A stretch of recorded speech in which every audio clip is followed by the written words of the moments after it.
मोगरे के पौधे पर दोबारा फूल लेने का बहुत ही आसान सा तरीका मैं आज आपको बताने वाली हूँ, जिसको अपनाने के बाद आप देखेंगे कि आपके मोगरे का पौधा दोबारा से हरा भरा हो गया है और फिर से फ्लावरिंग शुरू कर चुका है।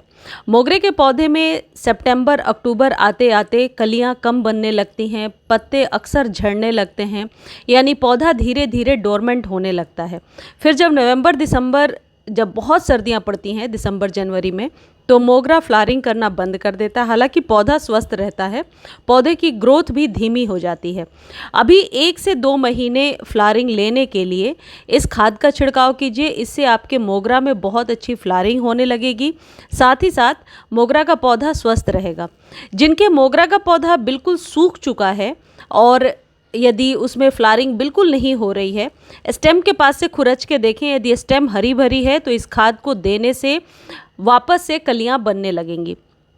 मोगरे के पौधे को हमेशा पिंचिंग पसंद होती है। नई फ्लावरिंग के लिए पिंचिंग ज़रूर करना चाहिए।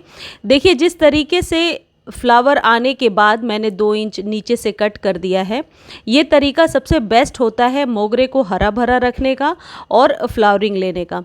मोगरे का जो पौधा होता है हमेशा नई स्टेम पर ही फ्लावरिंग करता है, कभी भी पुरानी स्टेम पर मोगरे के पौधे में फूल नहीं खिलते हैं। तो मोगरे में जब भी फ्लावरिंग हो जाए उसके बाद आप इस तरीके से कट कर दीजिए। काटने से वहाँ से नई स्टेम निकलेगी, 2 और नए ब्रांचेज आएंगी और उस पर फिर से कलियाँ बनेंगी। इससे आपका पौधा बुशी भी होगा। और यदि इस तरीके से फूल पौधे में ही सूखते रहेगा तो धीरे धीरे फंगस का अटैक होने लगेगा और आपका पौधा धीरे धीरे सूखने के कगार पे चला जाएगा। इसलिए पिंचिंग और ट्रिमिंग मोगरा में बहुत ज़रूरी है।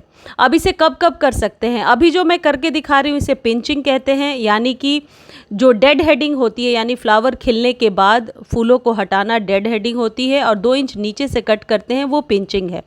ट्रिमिंग मोगरा में आप कभी भी कर सकते हैं। यदि आपके यहाँ बारिश हो रही है और मोगरे के पौधे को आप कोई शेप देना चाहते हैं, ज़्यादा लंबा हो गया है, छोटा करना चाहते हैं, तो बरसात के समय बहुत आसानी से आप इसको ट्रिम करके एक शेप दे सकते हैं।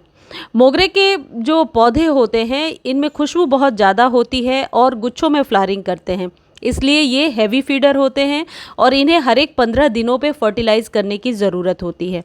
यदि न्यू मोगरा का पौधा आप अपने घर में लगा रहे हैं या आपने लगाया है और पौधा स्वस्थ नहीं है, तो आप इस रेशियो का ध्यान रखें कि 50% गार्डन सॉइल में 30% कंपोस्ट और 20% कोई भी सैंड या राइस हस्क या फिर कोकोपीट मिला करके और एक अच्छी भुरभुरी सॉइल तैयार कीजिए, जिसमें कि पानी खड़ा ना हो लेकिन मिट्टी में मॉइस्चर बना रहे।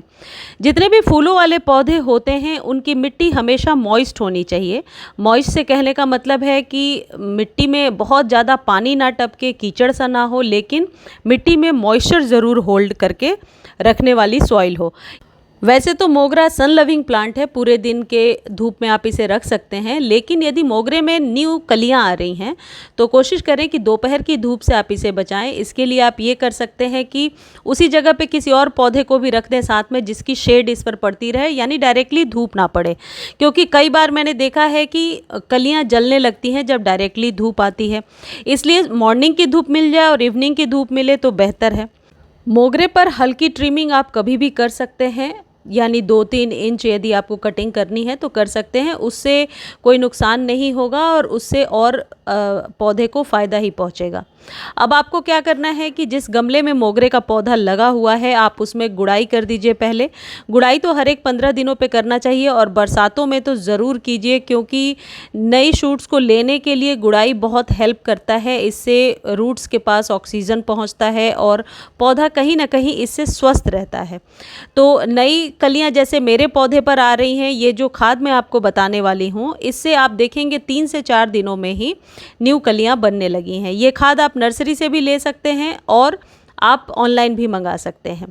NPK 19-19-19 आपको लेना है। NPK यानी कि नाइट्रोजन, फॉस्फोरस और पोटेशियम, ये तीनों आपके पौधे के लिए एक अच्छे उर्वरक के रूप में, एक अच्छे फर्टिलाइज़र के रूप में, या यूँ कह सकते हैं कि बेस्ट फर्टिलाइज़र के रूप में मोगरा पे काम करते हैं। पौधे की ग्रोथ के लिए कुल 16 तरीके के आप कह सकते हैं फर्टिलाइज़र चाहिए या कंपोनेंट चाहिए, लेकिन ये जो 3 चीज़ें होती हैं, नाइट्रोजन, फॉस्फोरस और पोटेशियम, ये तीनों इनिशियल स्टेज पे बहुत ही ज़रूरी होती हैं।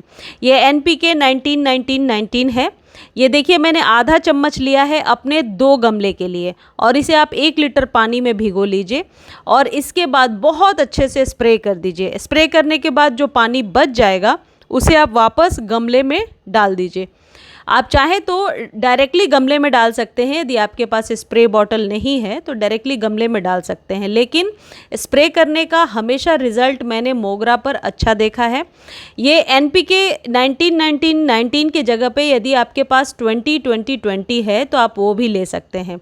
इससे आपके मोगरे में बहुत ही जल्दी न्यू स्टेम्स आने लगेंगी और कलियाँ भी 1-2 बार अभी आप डोरमेंसी में जाने के पहले 1 या 2 फ्लावरिंग और आप ले सकते हैं।